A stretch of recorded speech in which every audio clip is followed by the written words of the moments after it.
When I was going through this, I was like, I'm destroyed. And I thought, is this normal? So I called Kate and I was like, Kate, do you want to come over and do sauna? Because I wanted to get her experience and see like if she was using me as a guinea pig, essentially. Like, is this as bad for you as it is for me? So, and I was like, what am I walking into? I was kind of scared because, and that's the other thing I asked when I was like, is this safe? Like 200 degrees Fahrenheit is insanely hot. Like Bryan and I looked it up and it takes 20 minutes to cook an egg in that. Yeah, if you put an egg in there, it's hot enough where the white actually solidifies. And so I was kind of a little bit nervous. Kate's not sweating, sitting there completely comfortable. Bryan's over here like sort of like shivering, sweating. Yeah. I think I made the time go much quicker for Bryan because it was like someone else there to distract him in the 20-minute sprint. Hi, everybody. Welcome to the Don't Die podcast with Bryan Johnson. Today, we're talking about sauna and how all you have to do is step into this little box, get all hot and sweaty, and magical things happen to your body. But there are things you want to be aware of before you start your sauna protocol. So hang out with us today. We're looking forward to it. Bryan, it looks like you're in a cave. Looks very dark over there. It does, huh? Yeah. This is why people think you're a vampire. I feel like we should all be in a sauna, not in our regular setup. I agree with you, Sure. Mike. Just be chilling in the sauna, or maybe that's the wrong terminology. Baking. Yeah. Yeah. Yeah. Want to be sweating in the sauna. We should have set it up, but I did so Kate did the sauna with me this week, and we were assessing her sweat capacity because I measured mine, and she didn't sweat at all. And this is 200 degree Fahrenheit sauna, so very hot. For how long? Like 20 minutes? 20 minutes. You didn't sweat at all. Yeah. And so now we wonder, is there something wrong with me, Mike? Broken sweat glands. Yeah. There are people who don't sweat. That's the thing. I am not one of them, unfortunately. I did correct for this because I got into the sauna today. Today I had I had the blood draw this morning, and so I didn't get in my morning workout, but I did the sauna session. And so I got into the sauna without having worked out, and my body temperature was normal, and my sweat profile was similar to what Kate had. And so I think the results of the experiment were wrong because I had just finished with a pretty robust workout. So I was already warmed up, I was already sweating, and then I went straight into the sauna. So I don't think the results were as significant as we initially thought. But my results, still, having worked out and in the sauna, I was sweating 18 ounces of fluid for that duration of time. And then Kate, you barely broke a sweat. Yeah. So what Bryan's telling us is about this patch that you put on your arm that actually measures like the speed at which you sweat, and then also measures the salt content of your sweat, which can be super helpful if you're, implementing a 7-day sauna protocol out of nowhere and then all of a sudden sweating a bunch and having to replace a lot of electrolytes. Yeah. So today we're going to be talking about sauna top to bottom. And Bryan, you've just started a new sauna protocol. So we can talk about early results maybe that you've been experiencing or how the experience has been. We're still in the midst of it, so we'll be updating everyone later on. But let's cover what the literature says. Let's cover a couple of things that people need to know in terms of how to get a sauna, what an optimal sauna is, dry, wet, steam, sauna. What did you guys discover when you looked at all the literature? This is something that's accessible in a lot of places. Gyms particularly have saunas. So what do we discover? Is sauna good? Mike, that's for you. Give us the rundown. I didn't know if Bryan wanted to start that one or not. Yeah, I'll do it. Yeah, I'm on it. I love sauna. Sauna is like, I feel like as soon as I started working with Bryan, I was like, why are we doing sauna? Like it was like, just like, it's so ingrained in me at this point because the literature for sauna is pretty impeccable in terms of the impact it can have on chronic disease and on longevity. So we're talking about, on average around 50 to 70% reduction in cardiovascular disease, reduction in dementia, and then about a 40% reduction in overall mortality. And these are from some really robust studies that have mostly come out of Finland, which is where sauna is very, very popular. So it makes sense that they're performing these studies. But, 2,000, 3,000, thousands of people in these studies tracked over years, really large impacts. So really relatively low effort. All you got to do is go sit in a warm box for 20 minutes, anywhere between 4 and 7 times a week and get these huge impacts. Is pretty cool. Yeah, that's actually true, Mike. Most things that are good for you require a lot of hard work. They require you to endure quite a bit of pain. And this is probably the closest one to a magic pill. You sit here, sweat, and maybe feel slightly uncomfortable, but otherwise it can be pretty soothing depending upon what temperature you're at. But you're right, I hadn't thought about that, but it's probably one of the easier entry points for health. It's certainly easier than going and doing like a 45-minute long VO2 workout, right? I mean, like big difference. I mean, big difference. But you did comment could be a little uncomfortable. Sauna's pretty uncomfortable when you get to 200 degrees, right? I mean, like it's not a walk in the park. Yeah, actually, I was really surprised. 200. So I had been in a sauna. I had a sauna years ago that I occasionally did it, and I believe I was at 130 to 140 Fahrenheit. And I don't recall how I arrived at that number, but yeah, when we looked at the evidence, I think it said that the range for the clinical benefits were between 180 degrees Fahrenheit and 212. So we chose 200, and yeah, I mean, it is hot. In fact, when you're in the sauna, if you don't do controlled breathing, so I do this meditative practice in the sauna, and if you breathe more than a normal pace to the nose, it lights your nose on fire. Like if you just move air a little bit faster, and by the end, by minute like 16, 17, you're like, can I do this? I mean, Right. It gets to be You pretty start to tough. panic. Yeah, I mean, so that was definitely the case. I'm now 18 sessions in, and my body has definitely adjusted, but it took me at least 2 weeks, like 14 sessions to just begin to be acclimated. But yeah, it at 200 degrees is hot, and especially I do it right after our workout, so I'm already really hot. So I think the combination, that's why it was so difficult for my body to begin that process. Mike, do we know how it works? Like, is this about sweating from the body, or is there some other sort of mechanism going on? I mean, so sweat is part of it. The sweat is going to play in when it comes to this idea of detoxifying your body. And the idea is basically you're sweating out some of these toxins. But the predominant mechanism that we're seeing here is actually from the heat itself. And the heat is causing different chemical changes in your body. So you're increasing nitrous oxide production in your vessels, which is forcing your blood vessels to dilate. So you're getting like, it's almost like working out your blood vessels. They're dilating, they're contracting back when you get out of the sauna. You're getting sort of this workout of your blood vessels, which helps reduce blood pressure. So over the long term, we see a reduction in blood pressure. You also see a heart rate increase. So it's like doing zone 1, sometimes zone 2, depending on what your tolerance is, type of activity. So it's what we call an exercise mimic. So it mimics exercise while you're sitting there just being hot. And then there's other things that are happening too. So when you're sick, your body creates a fever, right?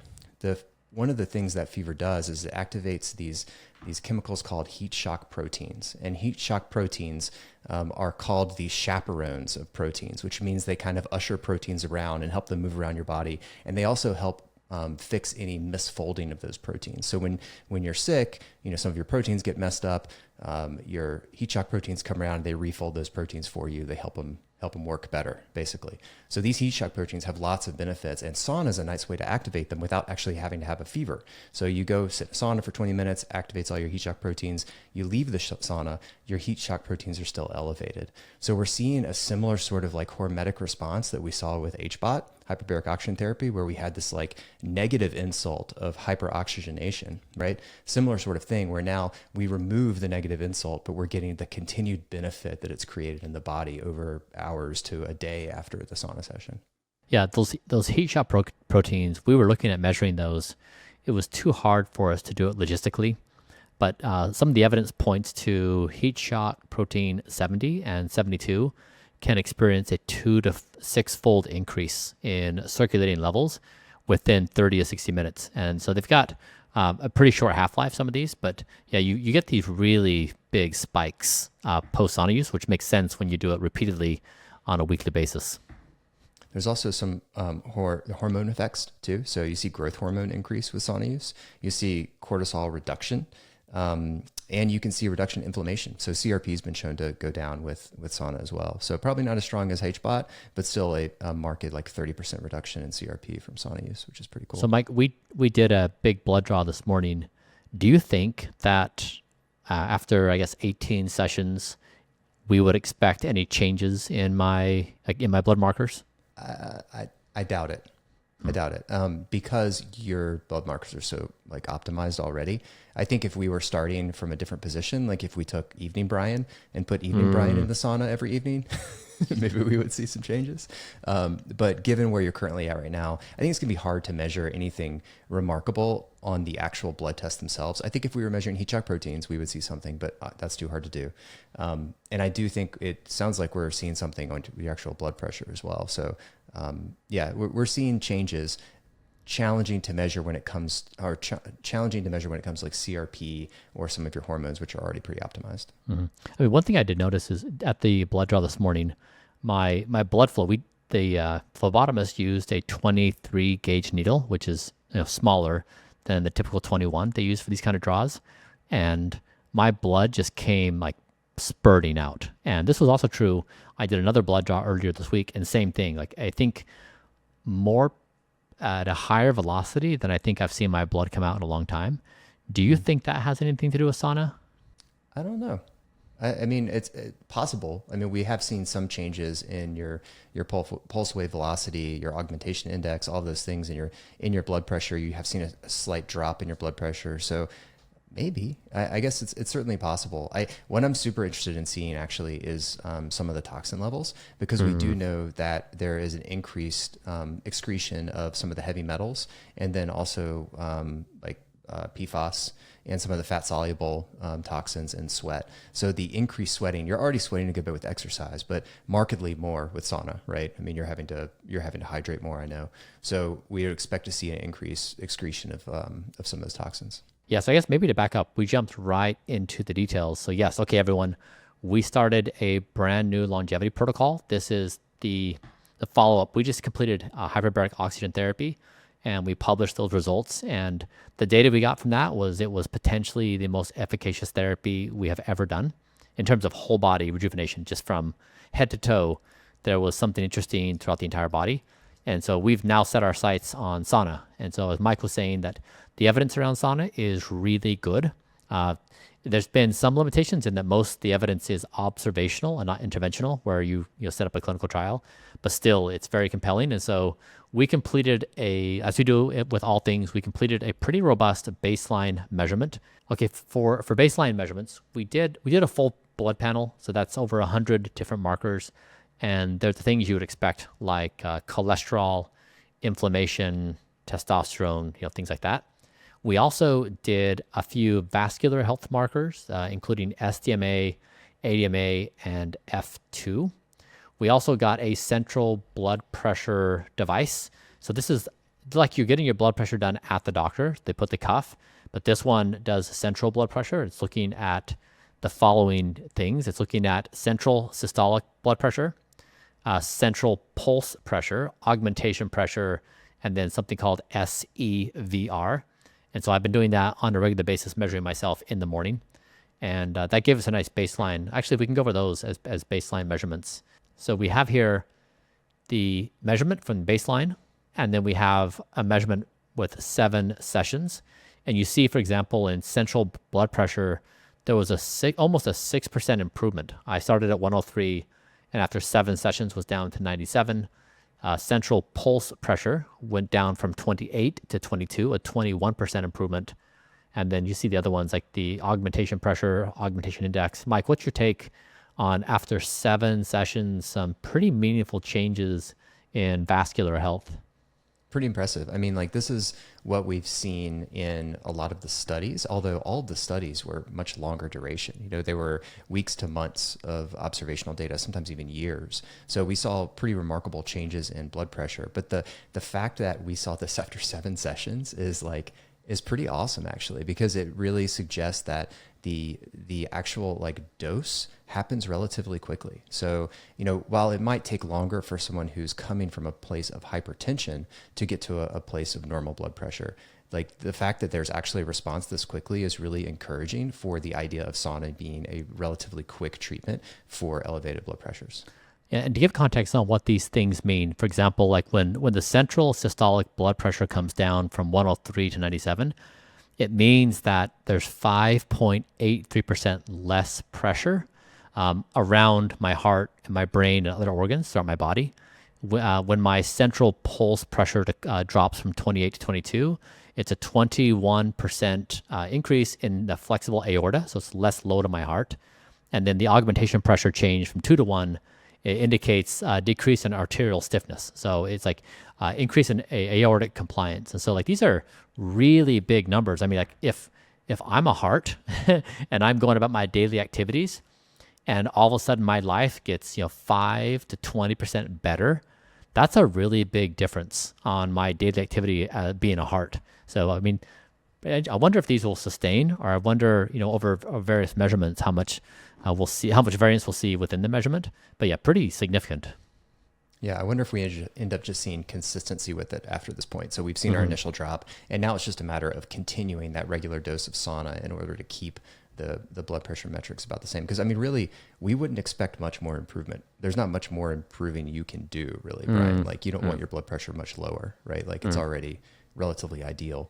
So yeah, I'd be surprised if we see much more improvement rather than just continuation. Yeah, and also for context, my baseline markers on vascular health with the data, it was, I think, roughly mid to late 20s, I think was the biological age estimate. Yeah, it was actually 29 years old was the composite score for the various vascular age. I think with this drop, it's down to like early 20s as a vascular age. So yeah, there's not much more room for me to go. You're right. I'm not coming at this from a really bad position.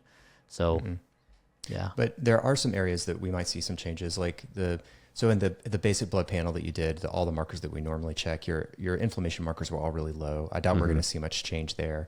But one area we might see some change is around mitochondrial function. So sauna has been shown to increase mitochondrial biogenesis, which increases the number of total mitochondria in each cell. So by tracking your mitochondria, we may see some changes there, and we're doing mitochondrial tests. We're also doing MOXIE before and after the sauna. So we'll see if there's a change in oxygen utilization within the muscle, which would speak to mitochondrial function as well. And then we're doing a urine tox test before and after. So we'll see if there's any changes into any of those fat soluble vitamins. That'll be interesting. Is the toxicity report, I know when we went to India and also the LA fires, we experienced some toxins that came back in is this something we'd be able to test as well? Is that what that toxin report will show us? Whether or not we'll be able to get some of those toxins out of Brian's body? Yeah, we did a follow-up after the India, and we saw a drop. So we've got a baseline now pre-sauna that is more a standard Brian's in LA kind of, toxic profile, same foods, same air exposure. And then we'll see how that changes after sauna. Very interesting. I agree. The toxins will be interesting because I guess like the toxin mitigation strategy we've had so far is when the body is in a good shape with low inflammation, exercising, eating good foods, the body is optimized to remove toxins, but we've not done anything specifically. We did that therapeutic plasma exchange where we replaced all my plasma, but we didn't really see much movement on toxins for that. So this will be, I think, the first focused toxin removal protocol that we'll put to test. And then what is your protocol, Brian? So you're day 18. How many days are you going to be doing this? We didn't really set a specific time frame on it. We begin traveling this coming Monday, and we'll be out for basically 3 weeks. So this is what happened with HBOT as well, is I think we had something like 40 sessions, and then we traveled to India and China, and then I came back and we did 20 additional sessions with 2 weeks off. So same here, I'll get up to 21 sessions. Then we'll travel for 3 weeks. Then I'll come back and we'll do an additional 2 to 3 weeks. Then we'll take the measurements again and we'll see where it's at. At that point, we may just conclude that we've basically given this a go. We'll analyze the data, and then we may move on to another therapy, because we like Mike's saying that we may be able to max out or at least get a trend line on the benefits without going much longer. I mean, Mike, what's your take? Do you think that these 3 weeks break, then initial 2 to 3 weeks would give us a good assessment of this therapy? I think so. I think it'd give us a good start. We're not looking for huge changes here. We've already seen some positive change. The data here is really good, in terms of expected improvements or expected reduction in risk. So I think this is something we're going to want to continue doing just based on what we've seen so far, unless we see, you not tolerate it for some reason, or, negative changes in your blood work, which I wouldn't expect. I would expect we'd probably end up with this is a 4 times a week thing, and we're just going to keep doing this. Yeah. I mean, the first 2 weeks, it really knocked me flat. I've never seen a protocol affect you as much as the sauna did, actually, wildly enough. Yeah. I mean, when I just felt exhausted, and it was probably because going from zero sauna to working out really hard and then getting in the sauna when I'm already very hot and going straight into 200 degrees Fahrenheit. And yeah, so it was exhausting. And then it also disrupted my sleep. And so I didn't have good rest for 2 weeks because it elevated my sympathetic nervous system, and I got less REM, less deep. I would wake up in the middle of the night. I had my first good night's sleep, I think, on day 15, but I'm now starting to normalize. But yeah, it was pretty disruptive in the very beginning. But yeah, so the protocol is every day for 20 minutes. And then we've also been mindful that we've been measuring sperm health, as we discussed on the previous episode. And we were curious if we were able to maintain similar levels of fertility health while doing the sauna, because there's a possibility that the heat would diminish my fertility. And so I've been using these ice packs that I have to keep the testicles cold during the sauna session. And then I also, for the first few sessions, I didn't have anything on my head, and my scalp got irritated, a little dry. And so now I put a little towel over my head, and I put this this ice pad over my head. And so I'm now icing my head and my testicles, and that seems to have eliminated the irritation of my scalp. And we just completed a semen sample. Actually, you're icing all the spheres at once. Brian, I feel kind of bad about the protocol.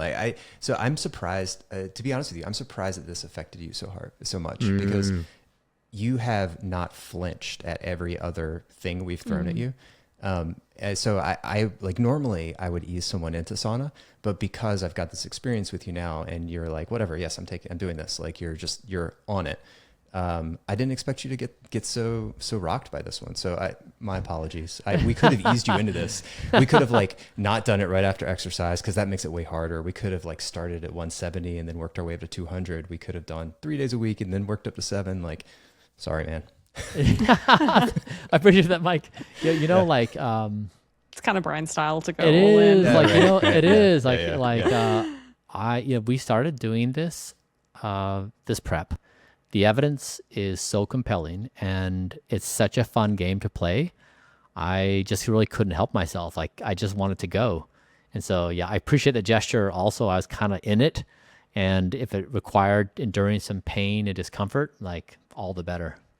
Also, I'm just hearing about this now. It's not like you called me and you're like, hey, this is hard. And I was like, keep pushing. You're just... No, that's true, actually. I really don't complain much about anything. I just kind of endure it, and maybe I should speak up. I guess I didn't think this was a side effect that was necessarily worth reporting to you. I thought it was just part of the adaptation period. And so, but otherwise, when I do experience something that I think is a potential side effect that would change how you process information, I do try to report that back. But I just thought this is just typical adaptation period. Yeah, and I think it is. And I think if people don't want that type of adaptation period, they can just slow it and delay it by easing themselves into sauna. Because really, if you do it slowly, sauna is very forgiving. I think a lot of people feel like they sleep better with sauna. So you're talking about sleeping worse, but a lot of the clients I've worked with in the past, they actually like sauna in the evening because it helps them cool their body temperature and helps them get into sleep a little bit faster. So it decreases sleep latency and improves deep sleep. So the data would actually support sauna helps sleep, not sauna hurts sleep. But it's just because we've been super aggro about it, that you've had this sleep disruption. Yeah, and I did a Talmage yesterday. Talmage started doing sauna for the first time, and he's starting at 140. I gave him the caveat that of just, hey, be mindful, you want to step into this. So he did 140. So I turned the sauna on, and when I got finished working out, I went out there, And I was like, oh damn, it's 140, not 200. 'Cause no. you preset the temperature. I was like, I don't have enough time to wait for it to heat up to 200. So I was like, I'll just do it. And I got in at 140 and I was like, I don't feel anything. Like, Nothing. is Nothing. this thing even on? So it's pretty amazing to see how fast my body's adapted to this heat. And like 140 wouldn't even make me flinch. I mean, I took 20 minutes. I don't think I even worked up a sweat for the entire time.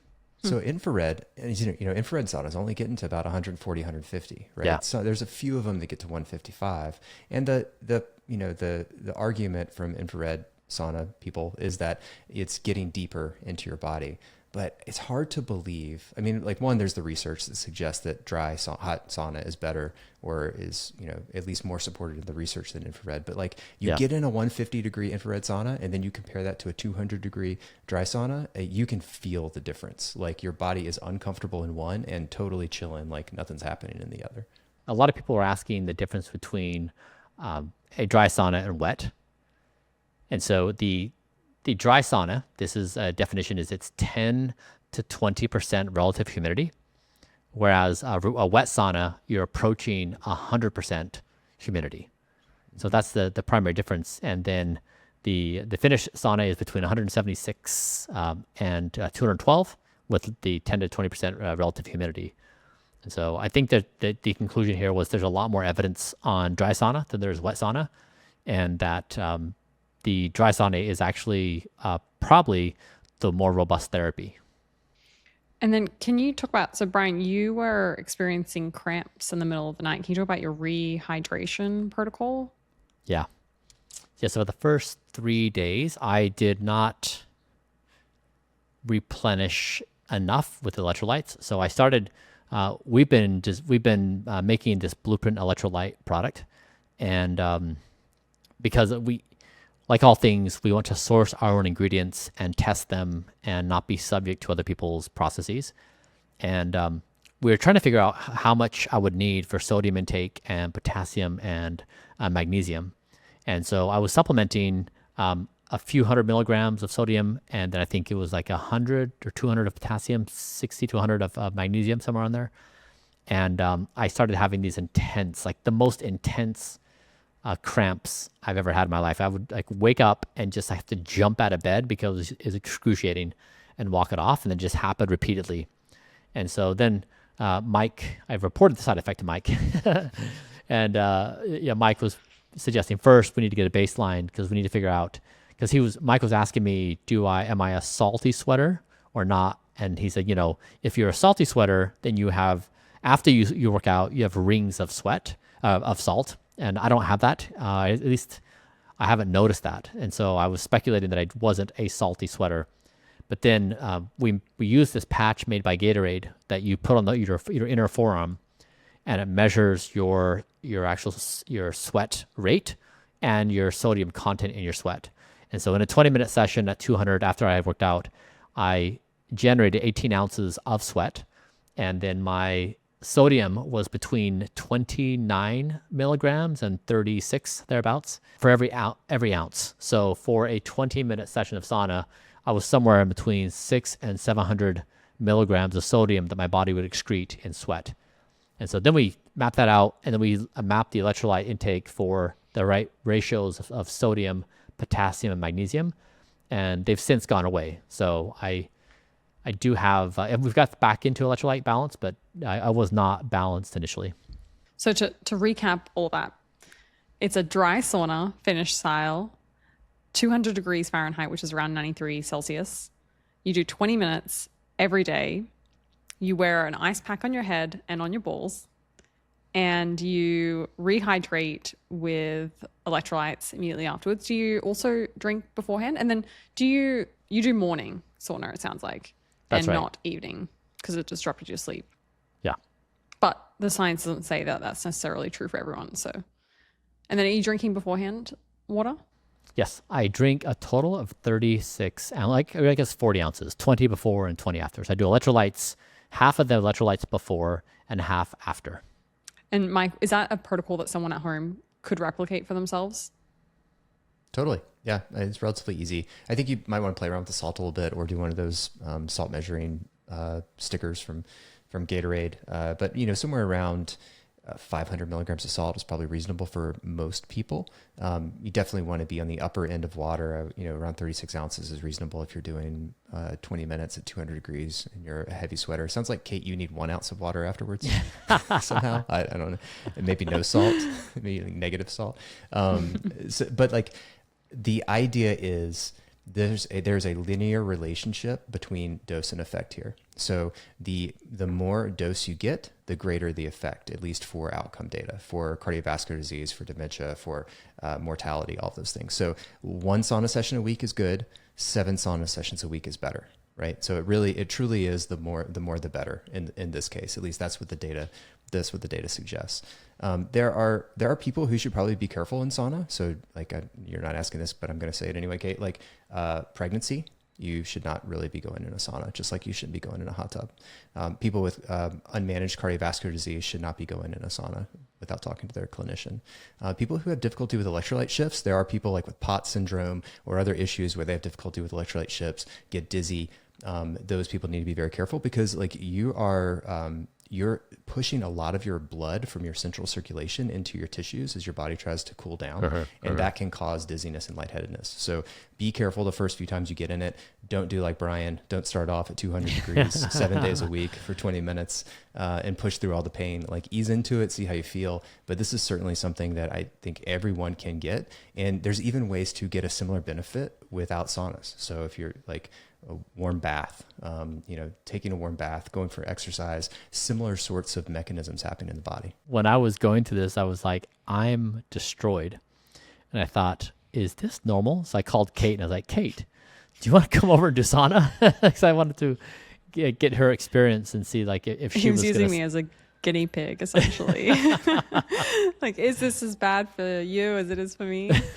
So, and Kate, I was like, was it? what am I walking into? I was kind of scared and that's the other thing I asked when I was like, is this safe? Like 200 degrees Fahrenheit is insanely hot. Like Bryan and I looked it up and it takes 20 minutes to cook an egg in that. Yeah, if you put an egg in there, it's hot enough where the white actually solidifies.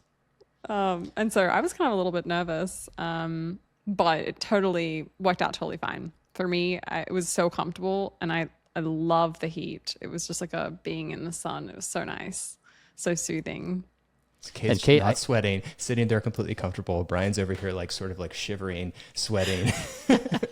Yeah. I think I made the time go much quicker for Bryan because it was like someone else there to distract him in the 20-minute sprint. Yeah, I mean, Kate, you also had a really significant HRV bounce. That's true. Yeah. And that's something I've seen throughout my life. Whenever I do a sauna, my HRV will spike the next day. So I've had trouble keeping a steady HRV. I typically see very large fluctuations, usually correlated with my menstrual cycle. So I want to do a protocol and see, can I stabilize those dips that I usually experience in my luteal phase with sauna? I think that'd be really, really interesting. Yeah, that's cool. That's a cool idea. I mean, it certainly can help with, it should help with HRV because it does have sort of a parasympathetic activation. So it would make sense that your HRV would go up a little bit. I mean, Mike, the sauna does seem to address something like we've maxed out, I think, nutrition. I think we've maxed out supplementation, also exercise. But, sauna seems to fit a piece of the puzzle that we haven't been able to solve on vascular health.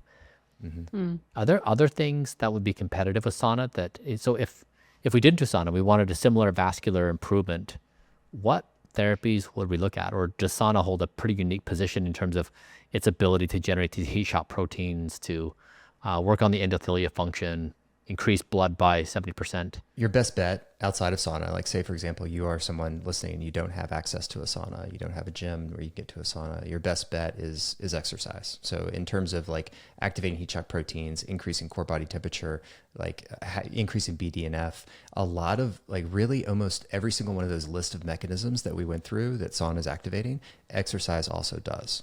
So in your case, we've already optimized those things from an exercise standpoint. Now we're hitting them also from a sauna standpoint. So we're hitting them with heat. as well. But you get a lot of that benefit from exercise. Exercise is your next best thing. And to be honest, I think like if you were to pick one thing and you had to pick it, I would pick exercise over sauna. But in a setting where, you know, you want the benefits of sauna and you can't sauna, exercise is next best. The studies on like hot baths, on, you know, hot tubs, if you have access to that, or just drawing a hot bath at your home, are actually decent. Like they suggest that there's a similar sort of mechanism and some degree of benefit that is somewhat similar to a sauna, although it's not as well studied. But theoretically, you're getting a very similar sort of situation where hot temperature, in this case, it's, you know, a convective rather than conductive heat loss, but like, you know, increasing the body temperature of it rather quickly, causing all that heat, probably getting heat shock protein activation. So that's another good benefit. You could also do like contrast showers. There's been some interesting research on contrast showers, going hot, cold. And that might have some similar sort of like vascular exercise kind of effects. So there's some options out there for people that don't have access to a sauna. Yeah. I mean, so far I'm with the early data we have, I'm impressed because I work out 7 days a week. I mean, I work out really hard. And so I'm just impressed that the sauna could further boost gains, even though they have, you know, similar mechanisms of action. So yeah, excited to see what ultimately happens after, I guess it would be, let's see, around 40 to 50 sessions total once we complete with this. And I definitely do enjoy it though. Similar to HBOT, right? Like same amount of, basically about the same amount of dose, right? Like we're right at 60 sessions with HBOT before we retest it. I also wonder if we're going to find anything unique in the data, because with HBOT, you know, I hadn't heard anybody talk about the microbiome as it relates to HBOT. And to see the dramatic changes we had with short chain fatty acids, with acromantia, with butyrate, with the vitamin D changes I had, like where a 238% increase in vitamin D with the same level of supplementation, that was kind of a surprise to me. I mean, maybe there's literature out there that I'm unaware of, but I wonder, given that we're measuring so many things on sauna, if we're going to find any unexpected thing, including, for example, in the microbiome or in p-tau, you know, the marker that was recently approved for Alzheimer's. Yep. Again, like your metrics are good, so it's hard to see those changes. But we should check p-tau at the end. We should do another microbiome test. But honestly, like your microbiome is now so good from HBOT that it's going to be hard to identify much change. So yeah, we're running up against the same issue, which is a good problem to have, I think. Yeah, the p-tau comment. This is p-tau 217. This was recently approved by the FDA as the first marker for Alzheimer's. And HBOT lowered that marker in me by 28%.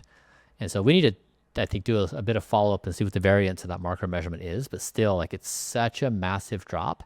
And that's, again, something I had never thought about HBOT relating to cognitive decline, and specifically to lessen its risks in a healthy person. I've heard of people doing it, you know, on when they're actively engaged in that. But again, I guess these are all, to me, really delicious findings on unexpected things where you hear of a certain therapy supposed to be good for a certain thing, but then there's this long tail of benefits, which are really actually important, but they just haven't risen to like the headline news of what the therapy is targeted for. We could also see changes in brain function with all the increased BDNF from the sauna. So doing another kernel test post sauna, post 50, 60 sessions is probably worth it too. Yeah, that's true. Yeah, I've got the kernel device here right next to me. I'm going to start doing daily measurements. This tells you a brain age. Is that right, Bryan? Kernel? Yes, that's right. Yeah, this is using basically like a blood oxygenation device for the brain. And so it uses that as a proxy for neurons firing. And yeah, so right now it gives you a brain age number, but then we're now developing this larger panel of biomarkers for the brain on processing speed, memory, language. So we'll have this big dashboard of markers of how healthy is your brain. Which is wild because measurement for the brain is so currently inaccessible. And this is a helmet that you can put on your head. So exciting. I can't wait to see that data.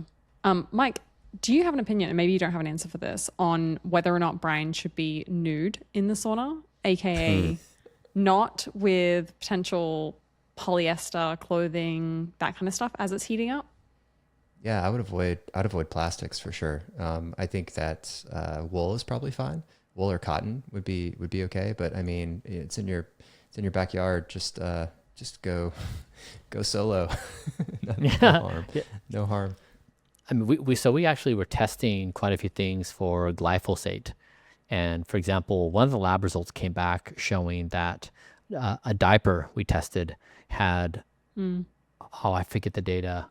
Anyways, it came back with a very large number that was kind of alarming, which makes sense. Like the material going into a diaper would have glyphosate as an input, in the agricultural process. And so the fact that it would slip by any kind of detection because people wouldn't think it as food for consumption, it's on the body, but still, and I don't think there's good evidence on what the skin absorbs of glyphosate. And so I think there's like a few jumps you have to assess and see, is it a risk? If so, what kind? So is glyphosate a pesticide? Yeah, it's a broad spectrum herbicide. And so, Okay. yeah, it could be used in the process of growing soybeans, corn, canola, cotton. And so that's why when Kate and I were in the sauna, I had shorts on. And so I had shorts on and underwear, both are cotton, but I needed them to ice the balls.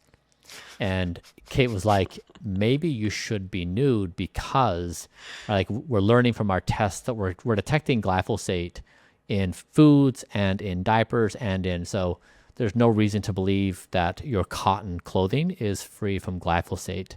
And the increased heat plus the being up against your body, like you may be unexpectedly be dosing yourself with glyphosate. So it was a good point. A lot of these chemicals are fat soluble. So like, the water from your sweat plus the oils from your skin are sometimes enough to help that translocation of the chemical into your body. So whenever we implement heat into the situation, we always worry more about like this chemical reactivity and its ability to transfer through the skin. So yeah, I agree with you, Kate. I think like the less the better for sure. Yeah. And I remember we were pretty specific about finding a sauna that was safe to use, right? Like we were looking at air quality within the saunas. A lot of saunas use, crappy woods or bad glues, and then that gets heated up and you're breathing in those fumes. Did we test this one for air quality, the one that you're using, Bryan? We did. Yeah. I'd like to test it again. We tested it before it arrived. I would like to complete a second test. Yeah. That's a good idea. I've tested the one at my house. It's been okay as well, which I think is encouraging for like over time. They still are. I worry mostly about like plastics from manufacturing, like burning up in the heater or something. But one thing I do want to point out that kind of freaks me out that I haven't seen much literature on is the idea of putting water on these rocks. So you'll go to a lot of saunas where people actually pour water onto the rocks, and it's like, obviously boiling, and then the steam is going up into the air. Yeah. So like, I think, are we being mindful of what kind of water we're putting on those rocks? Like, is it straight tap water? Is it, distilled water? Is it coming from a reverse osmosis filter? Like, what's in that water? We already know there's PFAS in like every water system in the world. So, like it's kind of freaky. Like, so for me, no water for me on the rocks, straight dry. Yeah. Mike, that's a great point. Yeah, that's something that would pass most people's filter as not something to think about, but you are correct. That based upon all the water we've tested, we know there are baseline contaminants in tap water in most city systems. Like they do, of course, have their own levels, but these reverse osmosis systems are much better. And we actually need to publish that. We have a diff to show what the system did. But yeah, it's also worth noting that in talking to several companies that provide saunas, we asked them to do air quality test, and they refused. So maybe it's just they didn't want to put forward the effort, but it's just something to be mindful of as you think about a sauna system of what are the contaminants of the sauna in the air, the water. So yeah, good point. And is there any kind of protocol, Mike, for what to do with your sweat afterwards? Like, should you be showering immediately afterwards? Does it matter? Can that get reabsorbed back into your skin? I mean, I would shower immediately afterwards, I guess for multiple reasons. One, you don't want to stink.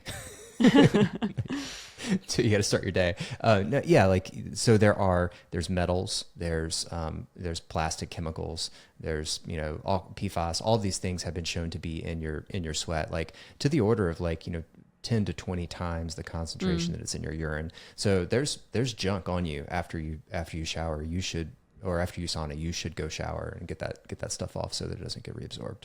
In the sauna, what do you think about this? So I have a towel in there where I wipe the sweat off me at some kind of regular basis, with the idea that if you don't, it reabsorbs. Is that possible? It's a good question. I don't think you would be. I think you're producing so much sweat at that point that you're just like it's mostly just going one direction. It's one directional. So it's an interesting theory. I'm not sure that it's as important as just like getting in the shower after the sauna, but I can't refute it in any way. And by the way, if any of you out there know of a company that can test my sweat for toxins, we have been trying to find somebody that can do that, because we want to, like all things, we'd like to see if we can not just look at it from a before and after blood toxin level, but also just on a daily basis, what, if any, toxins are excreted in a daily session. Maybe you could just sweat into a tube and we can send it into the company as urine and they won't notice. Yeah, agreed. Honestly, that's a really good idea. I mean, it's 18 ounces, right? So in a given session, it is basically the same volume as a urine sample. I mean, having sat next to you, like I could definitely just put a tube next to your arm and it would just drip in. Yeah, it was a lot of sweat. Yeah. I mean, I we guess can also sell it on eBay. What a good insight, because I wonder what the minimum volume sample size requirement is for a urine toxin test. They give you, I don't know what volume is, those little containers, but it's probably something like 4 or 5 ounces. Mm-hmm. Yeah. If they're checking for like your creatinine in the sample, though, you probably fail it, because it's not, unless you mixed it with some urine. We did some calculations or something. Yeah, they would they would like immediately email us, be like, friends, this isn't pee. Something's wrong. Either you have to go to the ER immediately, or you've given us a sample that is not urine. Yeah, we should reach out to them and see. Maybe they'd be down to do this experiment. Yeah, so let's get it. Let's try it.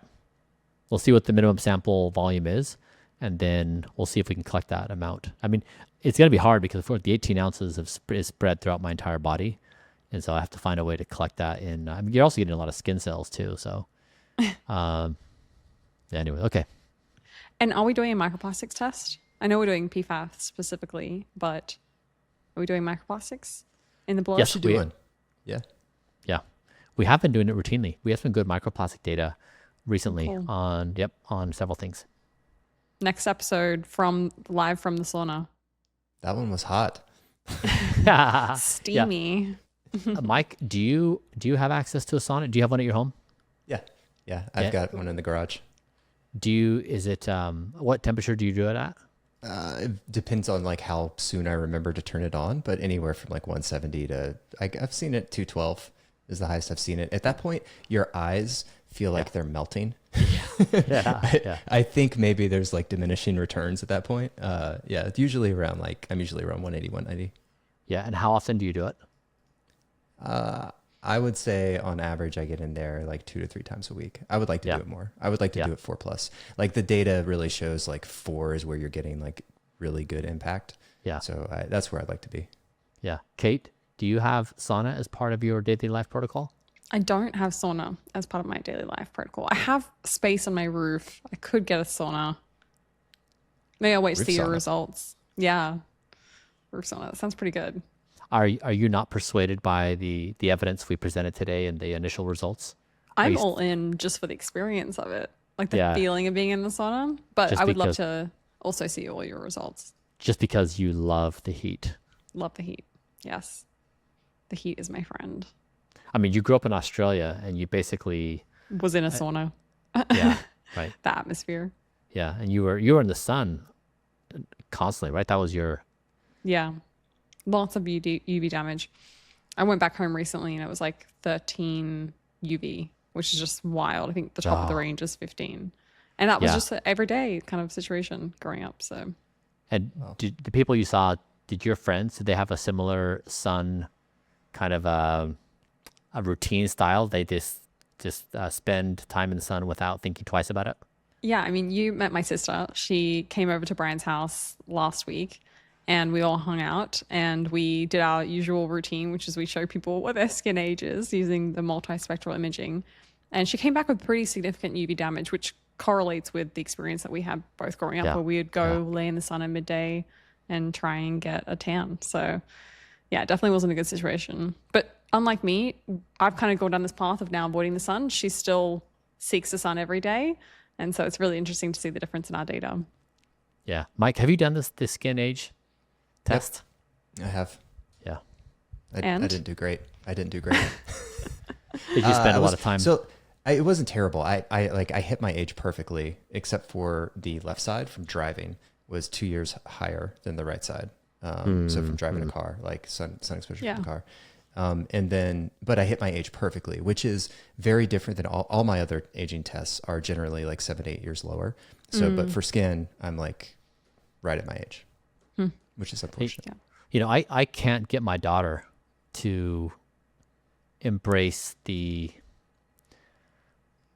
no sun life, the vampire life. Well, it's not even the vampire life. I would say just something much softer. It's just to acknowledge that there's a trade-off in the sun. That yes, it feels great, and yes, there's a cultural pressure in America to be tan for like in her social world. Also, it comes at a cost later in life, and of course, when you're in your teens, the last thing that you think is ever going to happen is you're not going to be in your teens. Right. You think that your entire life you're going to be a teenager. And then, of course, when your 20s and 30s come, it's like, oh, actually something happens after teenage life. And so she messaged me the day. She's like, Dad, you're going to be really proud of me. I went out in the sun for 3 hours. I had sunscreen on. And I was like, Genevieve, you're right. Like, I'm really proud of you. Great job. And then she said, but the other day I also spent 2 hours in the sun. I didn't have sunscreen on, and I also felt fine about that. So I was like, she's like, Dad, I don't see the difference. Like, I don't know if what you're saying is accurate. So it's a battle I'm waging. I'm not quite sure how I'm doing. I think I'm losing. How old is she? Well, she's 15. Okay. So. You're planting seeds that will later blossom, hopefully in her early 20s when her frontal lobe develops.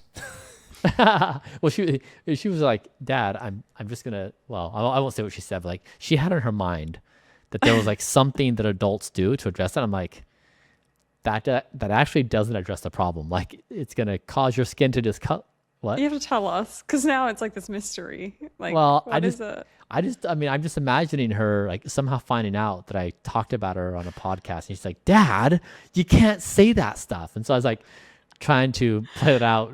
So without violating her trust, she was imagining something that adults do for their skin. She's like, I'll just do that as if it's a cure. I was like, actually, it doesn't solve that problem. When your skin sags and wrinkles and discolors, it's complicated. You have to do a whole bunch of stuff, and even those things don't really work. And she's like, then I'll just get brand new skin. And I was like, I don't know. Maybe. I don't know if we can do that yet. I mean, like maybe in 10 years, but like, so that was a hard one. I was like, kind of like, it's a good point. Like maybe you're right. Maybe you're right. Yeah. Possible. Yeah. It's also interesting. Last note is that it's so hard to walk this fine line of worrying about aging versus wanting to be your optimal healthy self. Yeah. I think that's the thing, is like, we don't want to scare her into worrying about sagging skin, because that's ultimately not the problem, really. It's really about just being able to feel and act your healthiest and best self. Yeah. I mean, the thing is though, like, so I agree with you. And what creates that tension is when society has a norm that to behave a certain way is accepted and desirable, then if you don't behave that way, then you're weird and you're missing out. But if the default were actually positive, then we wouldn't have this tension. And so there's definitely an appropriate place for sun in life, and it's just not too much, not too little, but a nice balance. I feel like Asia has done a much better job finding that balance, where America is like leather skin, like more towards that side of the spectrum. And so I think just we're just off on the default of where the appropriate balance is for these various things. And that creates the tension that most people then say, do I live life or do I do this other thing? And they create this binary dichotomy in their mind, which isn't the proper representation of the consideration set. For those of you listening, I want to remind you, I'm doing this not because I think this stuff is going to help me live forever. I'm doing this stuff because I think this is the move as a species, that if we care about the human race, our individual selves and the human race existing, I think we need to turn away from death in all of its forms, and we can find new ways of meaning. So it really is like, it's, yes, there's like a practical, social, societal, how I live my daily life on a daily basis. Also, it's in this larger context. And so I just don't want people to walk away thinking that, feeling burdened with this tension of like, what do I do daily? And then how do I think about this larger perspective? Like, it's just the Don't Die podcast. So Cool. All right. Thanks, you guys. okay. Thanks, guys. See you next week.